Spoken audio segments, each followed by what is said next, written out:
ஆரம்ப காலத்தில் இண்டஸ்ட்ரீஸில் மட்டுமே யூஸ் பண்ணிட்டு இருந்த இந்த 3D பிரிண்டரை இப்போ நம்ம education field, medicine field, construction field, prototyping, மேனுஃபேக்சரிங்னு மேசிவாக நிறைய ஃபீல்ட்ஸில் யூஸ் பண்ணிட்டு வரோம். அண்ட் எஜுகேஷனல் ஃபீல்டில் இந்த 3D பிரிண்டர் எப்படி மேஜர் ரோல் ப்ளே பண்ணுது அப்படின்னு பார்த்தீங்கன்னா, ஸ்டூடெண்ட்ஸ் அவங்களோட இமேஜினரி 3D வேர்ல்டை இந்த 3D பிரிண்டர் யூஸ் பண்ணி பிரிண்ட் பண்ணுறாங்க. எக்ஸாம்பிளுக்கு mechanical parts, 3D constructions and ரோபோட்டிக்ஸ்னு பிரிண்ட் பண்ணி நிறைய நியூ டெக்னாலஜிஸை கூட இந்த 3D பிரிண்டர் யூஸ் பண்ணி ரீப்ளேஸ் பண்ணிடுறாங்க. ப்ரோட்டோடைப்பிங் அண்ட் மேனுஃபேக்சரிங்கில் இந்த 3D பிரிண்டர் ஒரு பெரிய சேஞ்சை எடுத்துட்டு வந்தது அப்படின்றத சொல்லலாம். ஏன்னா இன்ஜெக்ஷன் மோல்டிங் ப்ராசஸ் ஒரு டைம் கன்சியூமிங்கான ப்ராசஸாக இருக்கும். இந்த ப்ராசஸ் யூஸ் பண்ணி நம்ம ஒரு ப்ரோட்டோடைப் பில்ட் பண்ணும்போது அது நமக்கு ரொம்ப டைம் டேக்கிங்காக இருந்தது.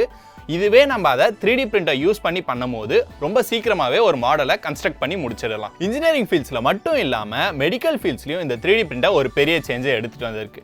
பயோ பிரிண்டிங் மூலயமா நிறைய ஆர்டிஃபிஷியல் ஆர்கன்ஸ் பிரிண்ட் பண்ணி நிறைய பேரோட உயிரையே இந்த 3D பிரிண்டர் காப்பாற்றிருக்கு.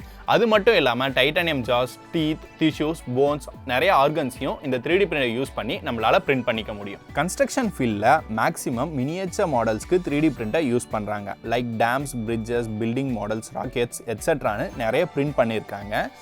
அண்ட் ஒரு ஃபுல் ஸ்கேல் பெடஸ்ட்ரியன் பிரிட்ஜை 2016 ஆல்கோபெண்டஸ் அப்படின்ற பிரிண்டர் யூஸ் பண்ணி பிரிண்ட் பண்ணியிருக்காங்க. அது மட்டும் இல்லாமல் மேசிவ் பிரிண்டர் யூஸ் பண்ணி பில்டிங்ஸையும் கட்டுறாங்க. அண்ட் ஃபைனலாக ஆர்னமெண்ட்ஸ்லையும் பார்த்தீங்கன்னா ஜுவல்லரிஸில் புது டிசைன்ஸை இம்ப்ளிமெண்ட் பண்ணுறதுக்கு இந்த 3D பிரிண்டர்ஸை யூஸ் பண்ணுறாங்க.